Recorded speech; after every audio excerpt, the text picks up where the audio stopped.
아버지 하나님, 오늘 이 시간 성가대를 통해서 하나님께 찬양과 경배를 올리게 해주심을 감사를 드립니다. 늘 성가대를 통해서 하나님께서 주시는 은혜가 우리 교회에 충만할 줄로 믿습니다. 아버지 하나님, 이 찬양을 통해서 우리 마음에 하나님을 찬양하는 마음이 넘치게 해주시고, 또한 우리 성가대 대원 한 분 한 분 위에 아버지 하나님의 은혜와 복이 늘 넘치게 해주실 줄로 믿습니다. 늘 건강케 해주시고 강건한 믿음의 삶을 사실 수 있도록 주님께서 인도하여 주시옵소서. 오늘 이 시간 말씀을 통해서 하나님께서 우리에게 주시는 음성이 무엇인지를 깨닫는 시간이 되게 하여 주실 줄로 믿사오며, 우리를 늘 함께 해주시고 지켜주시는 우리 주 예수 그리스도의 이름으로 기도드리옵나이다. 아멘. 열왕기상 3장에 보면 솔로몬이 아버지 다윗의 왕권을 계승하는 그러한 이야기가 나오고 있습니다. 그러면서 이제 솔로몬이 이스라엘의 왕이 되면서 했던 한 가지 일이 있었습니다. 그것은 바로 일천번제를 드린 것입니다. 3장에 보면 이제 솔로몬이 기브온 산당으로 가게 됩니다. 그 당시에는 성전이 없었기 때문에 많은 이스라엘 백성들이 이제 산당을 세우고 거기서 제사를 드리는 그런 일들이 많이 있었습니다. 그래서 이제 그 당시에 기브온의 그 이스라엘 가운데서 가장 큰 산당이 거기에 있었습니다. 그래서 이제 기브온에 가서 그 산당에서 이제 제사를 일천번제를 드리고 있는데, 어느 날 이제 밤에 잠을 자고 있는데 그 잠의 꿈에 하나님께서 나타나십니다. 나타나셔서 뭐라고 얘기하십니까? 이 솔로몬에게 네가 가장 원하는 게 뭐냐? 그럼 내가 주겠노라. 그럼 뭘 원했습니까? 지혜를 원하죠. 다 알고 계시는 거잖아요, 그죠? 근데 솔로몬의 지혜가 무엇이었냐는 거예요. 여러분들, 솔로몬의 지혜가 무엇이었을까요? 우리는 솔로몬이 지혜의 왕이고 가장 위대한 왕이라고 그렇게 얘기를 합니다. 근데 진정한 솔로몬이 가지고 있던 그 지혜가 무엇이었냐는 것은 사실 잘 모르고 있는 것 같아요. 그 지혜가 무엇인지를 오늘 이 열왕기상 3장 7절에 얘기가 나오고 있습니다. 열왕기상 3장 7절에 보면 이런 말씀이 있습니다. 나의 하나님 여호와여, 주께서 종으로 종의 아버지 다윗을 대신하여 왕이 되게 하셨사오나 종은 작은 아이라 출입할 줄을 알지 못하나이다. 이게 지혜입니다. 3장 7절, 열왕기상 3장 7절 맨 마지막에 보면 종은 작은 아이라 출입할 줄을 알지 못하나이다. 이게 바로 솔로몬의 지혜였다는 거예요. 지혜가 아닙니까? 이 말씀은요, 구약과 성경을 잇는 지혜 말씀인 거예요. 그러니까 구약의 지혜를 통해서 신약 성서에 나오는 예수님의 지혜와 사도 바울의 지혜가 바로 이 끈을 통해서 다 이어지고 있다는 것입니다. 그래서 이 솔로몬의 이 고백은요, 어떤 신약 성경과 구약 성경을 관통하는 하나의 믿음의 그 본질이 바로 오늘 이 말씀이라는 것입니다. 종은 작은 아이라 출입할 줄을 알지 못하나. 이게 무슨 뜻이에요? 나는 연약합니다. 나는 부족합니다. 그러니까 하나님께서 무엇을 주십니까? 지혜를 주셨다고 말씀하시고 있는 거예요. 만약에 솔로몬이 나는 강합니다. 나는 다 있습니다. 나에겐 다 있습니다. 나는 정말 왕으로서 왕을 이어받았으니까 나는 이스라엘의 왕입니다라고 하면서 얘기했다면 어떻게 됐을까요? 하나님께서는 지혜를 주시지 않았을 것이에요. 여러분, 그 열왕기상 3장 16절부터 28절에 아주 유명한 이야기가 나옵니다. 믿지 않는 사람들도 다 이야기를 알고 있어요. 어떤 두 여자가 한 아이를 이제 데리고 와서 이제 그 아이가 내 아이라고 주장을 하게 됩니다. 내가 엄마다라고 막 주장을 해요. 그러니까 이제 솔로몬 앞에 와서 누구도 이제 그걸 풀지 못하니까 이제 솔로몬 왕의 앞에 와가지고 이제 얘기합니다. 오늘날 같으면 어떻게 할까요? DNA 조사해가지고 누가 엄마인지 누가 아닌지 알 수 있잖아요, 그죠? 그때는 그러한 의료 과학도 없었고 기술도 없었으니까 이제 이렇게 그 왕 앞에 가가지고 이제 누가 엄마인지 아닌지를 이렇게 구별을 해달라는 것입니다. 그러니까 솔로몬 왕이 어떻게 합니까? 이 아이를 반으로 잘라서 한 엄마에게 주고 한 엄마에게 주고. 그러니까 그러면 해결되죠. 당연히 해결되는 거예요. 근데 진짜 엄마가 어떻게 얘기합니까? 포기하죠. 저 여자에게 주라고. 근데 그 가짜 엄마는 어떻게 합니까? 끝까지 잘라서 반으로 달라고 그렇게 얘기를 합니다. 근데 솔로몬의 이 한마디를 통해서 모든 것이 해결이 돼버리는 거예요. 이걸 보면서 솔로몬이 지혜롭다라고 얘기를 합니다. 근데 오늘 말씀 가운데서 왜 솔로몬이 지혜로웠는가를 오늘 열왕기상 3장 28절에서 이렇게 얘기합니다. 온 이스라엘이 왕이 심리하여 판결함을 듣고 왕을 두려워하였으니 이는 하나님의 지혜가 그의 속에 있어 판결함을 봄이더라. 솔로몬이 지혜로웠을까요? 아니죠. 왜 그런 지혜가 나왔습니까? 하나님의 지혜가 솔로몬 안에 있었기 때문에 가능하다는 것입니다. 솔로몬이 지혜로웠기 때문에 아니라는 거예요.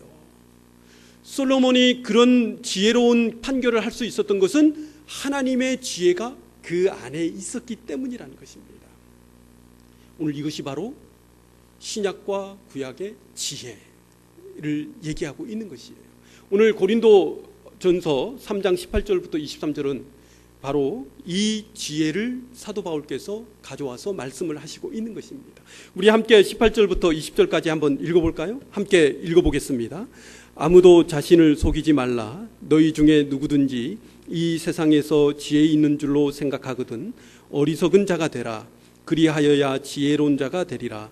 이 세상 지혜는 하나님께 어리석은 것이니 기록된 바 하나님은 지혜 있는 자들로 하여금 자기 꾀에 빠지게 하시는 이라 하였고 또 주께서 지혜 있는 자들의 생각을 헛것으로 아신다 하였느니라. 아멘. 오늘 18절 처음에 보면요, 아무도 자신을 속이지 말라라고 말씀하십니다. 이제 이 말씀을 보면은 18절부터 20절까지가 한 묶음의 말씀이고요, 21절부터 23절까지가 한 묶음의 말씀이에요. 이제 19절에 21절에 보면은 사람을 자랑하지 말라라고 명령, 이 두 가지 명령을 가지고 한 말씀과 두 번째 말씀을 이렇게 서로 연결해서 이렇게 말씀하시는 말씀이라고 하겠습니다. 자, 그러면 첫 번째 18절 처음에 명령인 아무도 자신을 속이지 말라. 여러분, 이 말씀을 읽으면 뜨끔하죠, 그죠? 남을 속이는 것보다 자신을 속이는 것이 더 쉽죠, 그죠? 자신을 속인다는, 이 자신을 속인다는 게 이 말씀이 무슨 의미를 가지고 있을까요? 이 말씀을 가지고요, 힌트를 얻었던 그 심리학자 한 분이 있습니다. 20세기 초반에 위대한 심리학자가 한 분 계시는데요, 프로이드입니다. 프로이드. 여러분들 프로이드 많이 알고 계시죠? 이것을 이 18절 처음 말씀을 가지고 자신이 고안해냈던 정신 분석학이 하나 있는데, 그게 뭐냐면 페르소나 이론입니다. 페르소나 이론. 그러니까 페르소나라는 게 뭡니까? 이게 그리스어, 헬라어를 가지고 왔는데요, 페르소나라는 말은 가면이라는 뜻이에요. 그러니까 페르소나라는 이 말에서 영어가 나왔습니다. 펄슨이라는, 그러니까 인격 또는 개인, 이 펄슨이 이 페르소나로부터 나옵니다. 그 가면을, 그러니까 옛날에 그리스에 있는 많은 이제 그 연극에서요, 이 가면을 쓰고 이제 나와서 영웅 인체하고 막 그런 연극에서 나온 말이 바로 가면이라는 말은 페르소나입니다. 그러니까 페르소나는 가면이에요. 근데 자신의 내적인 모습을 페르소나를 통해서 속인다는 것입니다. 여기서부터 현대인들의 정신적 질환이 여기서부터 나왔다고 얘기해요. 그러니까 자기가 참 자기의 본질 가운데서 자기의 내면이 아닌데 아닌 척 해야 된다는 겁니다. 그러니까 내면은 막 울고 있는데 뭡니까? 그 모습에서는 뭡니까? 웃어야 되는 직업들이, 그런 직업들이 많이 있잖아요, 그죠? 그걸 통해서 자신의 어떤 그런 이 정신적 질환이 현대인들에서 많이 나온다는 거예요. 그래서 심리학자인 그 프로이드가 이 페르소나를 가지고 자신을 속이는 현대인들의 정신적인 문제, 자신의 본질, 자신의 내면을 속이는 그 현대인들에 대해서 이제 그 심리학으로 접근하는 이 분이 바로 프로이드였습니다. 아무튼 오늘 자신을 속인다는 것, 그게 무슨 뜻이냐면 바로 자신의 본질을 스스로가 속인다는 거예요. 자신의 본질이 뭘까요? 이것을요 사도 바울은 인간론으로 풀어냅니다. 여러분 인간론, 인간에 대한 관점이잖아요, 그죠? 그 뭐 신학에 보면은 뭐 이 인간론이 나오고요, 신론이 나오고 그리스도론이 나오고 막 그러는데 사도 바울이 가장 핵심적인 신앙이 뭐냐? 바로 인간론입니다. 그 인간론을 통해서 인간에 대한 관점을 통해서 하나님이 누구시고 그리스도가 누구시고 이런 말씀을 이제 하시는 거예요. 그래서 오늘 말씀 가운데서 인간의 본질을 속이지 말라라는 말씀인데요. 로마서 3장 10절에 보면 이런 말씀이 있습니다. 기록된 바 의인은 없나니 하나도 없다고 말씀하세요.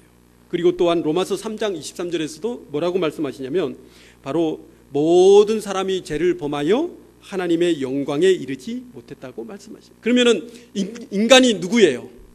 근본적으로 죄인이라는 것입니다. 우리의 본질은 본질적으로 죄인의 모습을 가지고 있다는 것입니다. 이것을 내가 죄인이라는 것을 속이지 말라는 거예요. 아무리 지혜 있는 것처럼 보이고요, 아무리 다 아는 것처럼 보이고, 아무리 지혜 있는 것처럼 보여도 인간의 본질은 뭡니까? 연약하고요, 부족한 존재, 그래서 어리석은 존재라는 것입니다. 이것을 우리가 깨닫는 것, 이것을 속이지 않는 것, 이것이 바로 믿음의 본질로부터 시작하는 본질로부터 시작하는 믿음이라고 오늘 말씀해 주시고 있는 것입니다. 아담과 하와의 이야기를 여러분들 잘 알고 계시죠, 그죠? 아담과 하와의 그 이야기인데요. 이제 창세기 3장에 보면 이제 이 하와가 이제 뱀과 만납니다. 그러면서 뱀이 하와를 이제 유혹해요. 그러면서 하와가 이런 말을 합니다. 저기 에덴 동산 중간에 있는 선과 악을 아는 나무에 있는 열매를 먹지 말라고 하나님께서 우리에게 명령하셨습니다. 말씀하셨습니다. 라고 이 뱀에게 얘기를 합니다. 그러니까 뱀이 하와에게 무슨 말을 합니까? 야, 그 열매를 먹어라. 그러면 너와 아담이 뭡니까? 어떻게 됩니까? 신과 같이 되는, 하나님과 같이 되는 그러한 존재가 될 것이라고 그렇게 유혹을 합니다. 그러니까 여기에 속아 넘어가지고 이 하와가 자신도 먹고 누구도 먹습니까? 예, 아담도 함께 먹는 거예요. 그래서 이제 결국은 이 뱀의 유혹에 넘어가서 결국은 하나님께서 이 아담과 하와를 에덴 동산에서 추방시켜 버립니다. 자, 여러분 여기에 하나의 가정이 나올 수 있어요. 만일 아담과 하와가 지혜로웠다면 그 열매를 먹었을까요? 안 먹었을까요? 지혜로웠다면 어떻게 했을까요? 당연히 먹지 않았을 것입니다. 근데 왜 먹었습니까? 반대로 아담과 하와가 어리석었기 때문이라는 거예요. 세상의 모든 피조물은요, 하나님께서 만드신 모든 것들은 어리석은 존재들이라는 것입니다. 다 연약한 존재라는 거예요. 우리가 흙으로 우리가 만들어졌잖아요. 우리 피조물이잖아요, 그죠? 흙으로 만들어졌다는 이 자체가 무슨 뜻입니까? 어리석다는 거예요. 미련하다는 것입니다. 부족하다는 것이에요. 연약하다는 것입니다. 그래서 우리 인간의 본질적인 모습은 뭐냐? 어리석은 존재, 어리석다는 것입니다. 그런데 오늘 18절 말씀에서 반전이 일어나요. 오늘 말씀 18절은 이렇습니다. 우리 함께 18절 함께 읽어보겠습니다. 너희 중에 누구든지 이 세상에서 지혜 있는 줄로 생각하거든 어리석은 자가 되라.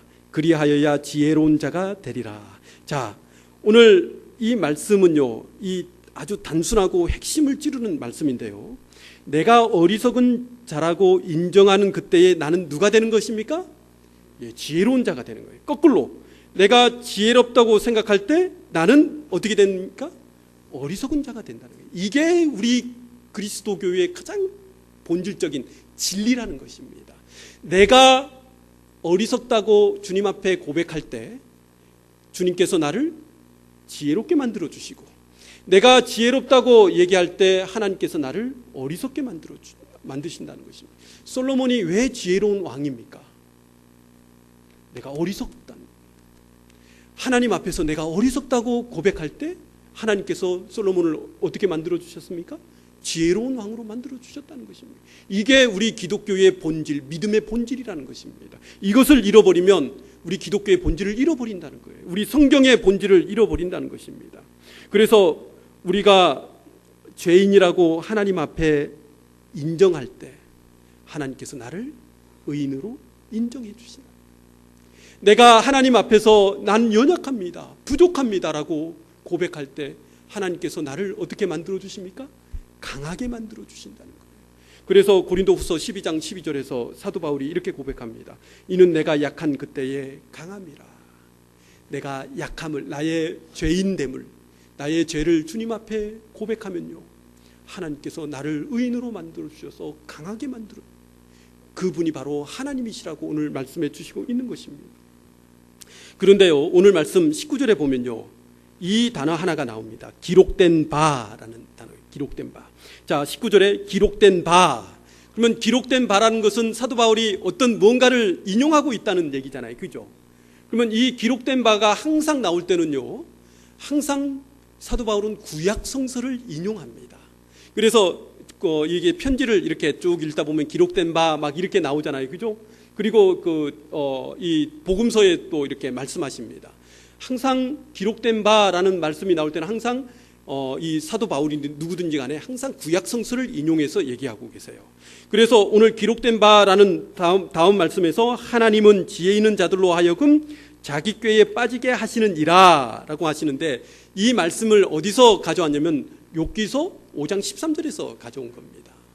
그래서 오늘 말씀 사도 바울께서 욥기서 5장 13절을 가지고 오늘 이 말씀을 지혜로운 자가 누군가라는 것을 말씀하시고 있는 거예요. 자, 그러면은 욥기서 5장 13절을 가지고 말씀하시는데요, 욥기서 5장 13절이 욥의 말일까요? 제가 찾아보니까 5장 13절, 욥기서 5장 13절은 욥의 말이 아닙니다. 이 욥기서 5장 13절을 말하는 사람이 누구냐면 엘리바스예요. 엘리바스.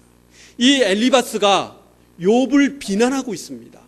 욥을 비판하기 위해서 이 말씀을 사용하고 있는 거예요. 엘리바스가 이 말을 하고 있는 것입니다. 그러면서 엘리바스가 욥을 보니까, 야, 이게 죄를 받고 있지 않느냐, 그 욥의 죄로 인해서 너가 벌을 받고 있지 않느냐라는 것이 바로 엘리바스의 핵심적인 말이라는 거예요. 그 말을 하기 위해서 이 5장 13절에서 엘리바스가 얘기를 하고 있다는 것입니다. 엘리바스가 보니까 욥을 보니까 욥이 동방의 의인처럼 보입니다. 욥이 동방의 지혜로운 자처럼 보였어요. 그리고 가진 거 다 가진 것처럼 보였습니다. 그런데 보니까 한순간에 모든 것을 다 잃어버려요. 재산도 잃어버리고요. 그리고 아내도 와가지고 차라리 죽어라. 하나님을 욕하고 죽어라고 얘기합니다. 그리고 또 어떻게 얘기합니까?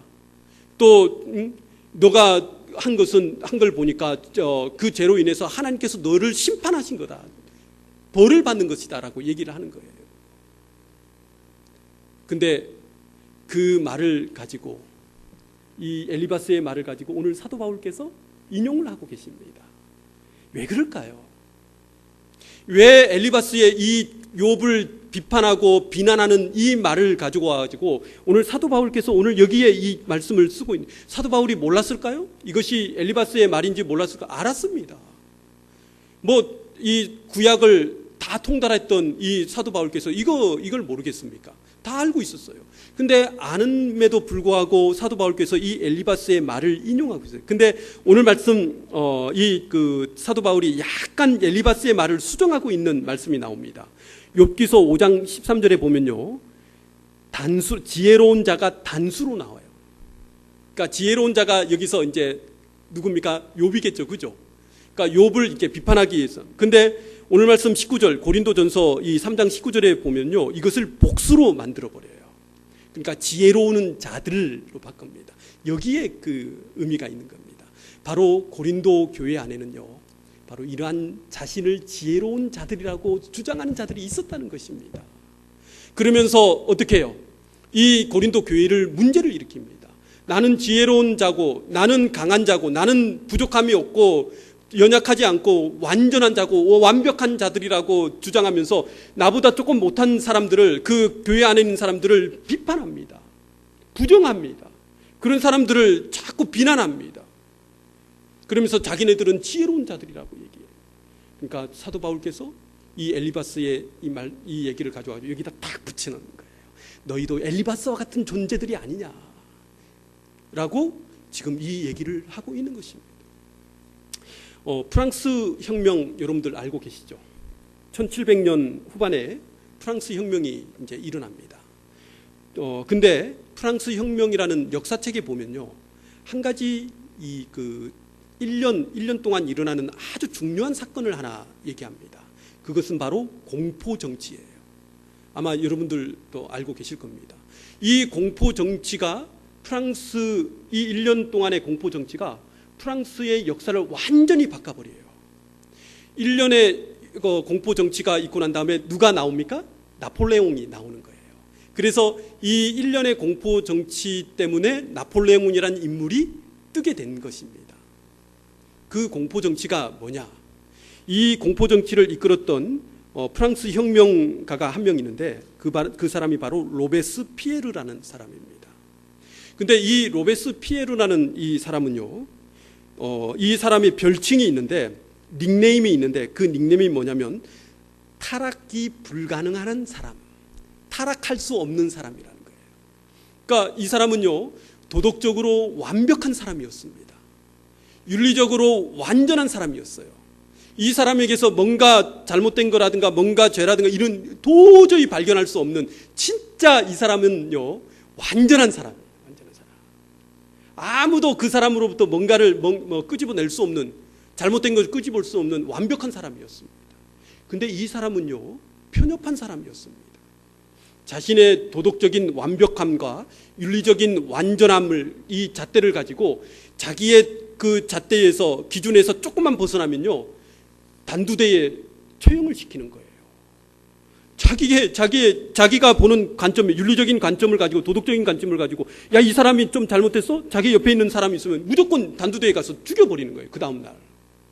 그래가지고 한 달 동안 1793년 6월 10일부터 7월 27일 한 달 17일 동안 죽인 사람이 몇 명이냐면 1200명이라고 합니다. 그러니까 하루에 100명씩 죽인 거예요. 그래 자기가 가다가 조금 뭘 이렇게 휴지를 떨어뜨리잖아요. 그러면은 그 사람 그냥 처형시켜 버리는 거예요. 조금 욕을 한마디 했다면 그 사람 단두대에서 죽여버리는 겁니다. 그러니까 이 로베스피에르가 가면요 사람들이 다 도망가 버려요. 다 도망가 버려요. 마지막에 혼자 남게 됩니다.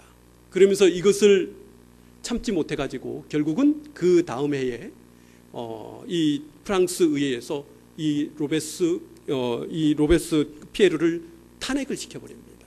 그러면서 1794년 7월에 결국은 이 피에르를 단두대에서 사형시키는 그런 결과가 나오게 되었다는 것입니다. 오늘 이 이야기를 풀어줄 수 있는 말씀이 하나가 있어요. 잠언서 16장 18절에서 이렇게 말씀하십니다. 교만은 패망의 선봉이요 거만한 마음은 넘어짐의 앞잡이니라. 이 로베스피에르는 누구였습니까? 거만한 사람이었어요. 교만한 사람이었습니다. 자기의 도덕적인 기준을 가지고, 자기의 윤리적인 기준을 가지고 이 사람이 죄인이고 이 사람이 잘못됐다 해서 무조건 처단하는 사람이 바로 이 로베스피에르라는 사람이었다는 것입니다. 근데 결국은 그러한 교만과 거만 때문에 어떻게 됐습니까? 자기도 단두대에서 사형당하는 그 비극을 맞이하게 되었다는 것입니다. 결국 교만과 거만은요, 자기가 지혜롭다고 생각하고, 자기가 온전하다고 생각하고, 자기가 완전하다고 내가 내 말만, 내 생각만 온전하다고 생각하면서 산다면 결국은 어떻게 됩니까? 결국 그 사람은 누구입니까? 지혜로운 사람입니까? 어리석은 사람이 될 수밖에 없다는 것입니다. 그래서 고린도후서 1장 9절에서 사도 바울이 이렇게 말씀하십니다. 우리는 우리 자신이 사형 선고를 받은 줄 알았으니 이는 우리로 자기를 의지하지 말고 오직 죽은 자를 다시 살리시는 하나님만 의지하게 하심이라. 여러분, 아무리 내가 지혜롭다 하더라도요, 아무리 내가 온전하다 그래도 우리는 결국은 어리석은 존재일 수밖에 없어요. 우리는 결국은 죄인에 불과하다. 우리가 할 수 있는 일은, 유일한 길은 무엇입니까? 하나님을 의지할 수밖에 없다는 거예요. 하나님을 의지하면 내가 하나님 앞에 가서 내가 정말 죄인입니다, 내가 어리석은 사람입니다라고 고백하면서 하나님을 의지하면 하나님께서 나에게 무엇을 주실까요? 지혜를 주시고 나에게 강함을 주신다는 것입니다. 이게 바로 우리 믿음의 가장 중심이라고 할 수 있다는 것입니다. 그래서 시편 111편 10절에서 여호와를 경외함이 지혜의 근본이라고 말씀하십니다. 잠언 9장 10절에서 여호와를 경외하는 것이 지혜의 근본이요 거룩하신 자를 아는 것이 명철이니라 라고 말씀하시는 것입니다. 우리의 지혜의 근본이신 우리 하나님을 의지하고 나의 강함과 나의 지혜를 의지하는 것이 아니라 나의 연약함과 나의 죄를, 나의 부족한 것을 하나님께 고백하면서 나를 주님께 의지하면서 산다면 주님께서 우리가 살아가는 동안 우리에게 지혜를 주시고 우리에게 강함과 능력을 주실 줄로 믿습니다. 오늘 마지막으로 21절부터 23절까지 함께 읽어보겠습니다. 그런즉 누구든지 사람을 자랑하지 말라. 만물이 다 너희 것임이라. 바울이나 아볼로나 게바나 세게나 생명이나 사망이나 지금 것이나 장래 것이나 다 너희의 것이요 너희는 그리스도의 것이요 그리스도는 하나님의 것이니라. 아멘. 오늘 두 번째 말씀 21절 처음에 똑같이 18절과 똑같이 그런즉 누구든지 사람을 자랑하지 말라 그랬습니다. 자, 속이지 말라라는 말씀과 자랑하지 말라는 말씀이 서로 평행구를 이루고 있는데요.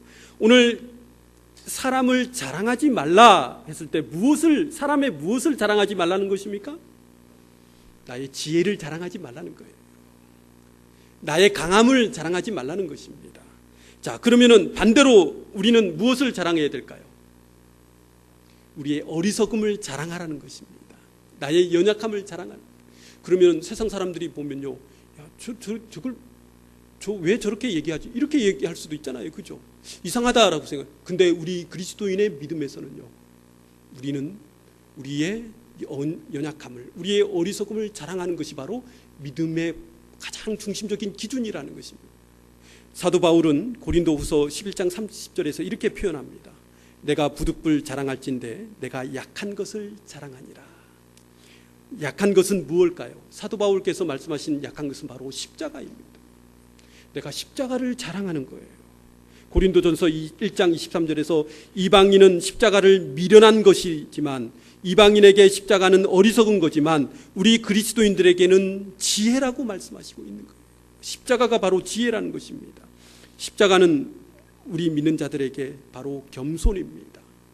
자기를 낮추는 것입니다. 자기를 낮추면, 겸손하면 하나님께서 높여주시고 우리를 지혜롭게 만들어 주신다는 것입니다. 오늘 우리가 무엇을 자랑합니까?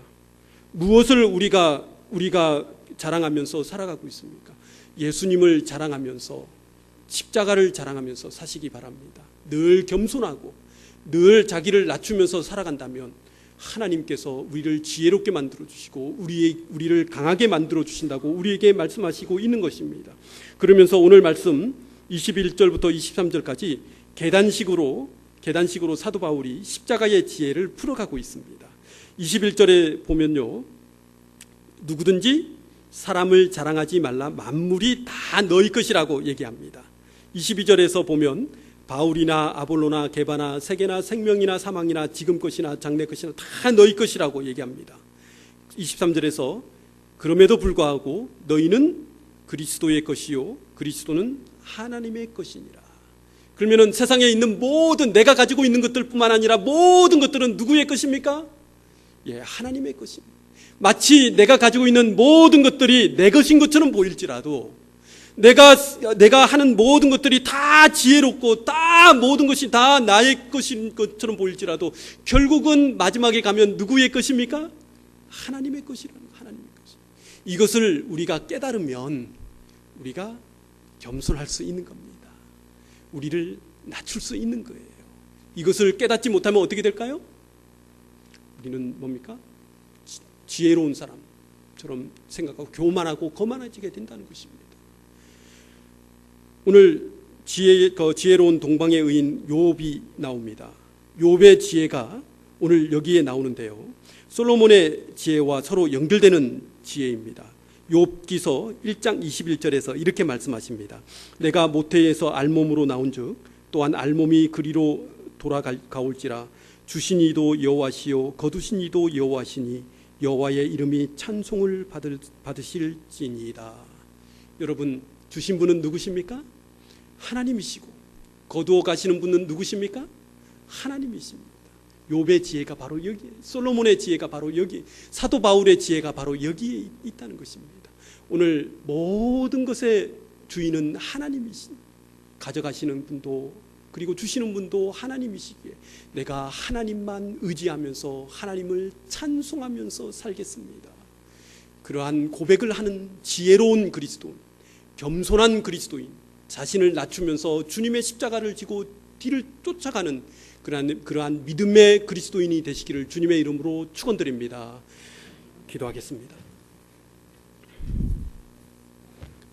늘 우리와 함께 하시는 아버지 하나님, 오늘 이 시간 우리가 자신의 지혜를 자랑하고 자신을 속이면서 나의 강함을 자랑하는 그러한 어리석은 사람이 되는 것이 아니라 자기를 낮추고 겸손하게 하나님께 자신의 어리석음을 고백하며 주님을 의지하면서 살아가는 지혜로운 그리스도인들이 되게 하여 주시옵소서. 아버지 하나님, 오늘 우리가 살아갈 때에 내가 지혜로운지 아니면 어리석은지를 다시 한번 우리가 생각하면서 깨달으면서 살아가는 믿음의 삶이 되게 하여 주시옵소서. 우리가 그러한 삶을 살아갔을 때 하나님께서 우리를 지혜롭게 해주시고 우리를 의인으로 만들어 주실 줄로 믿습니다. 약할 때 강함 되시는 하나님을 붙들고 의지하면서 살아가는 저희가 되기를 간절히 원하오며 예수님의 이름으로 기도드리옵나이다. 아멘.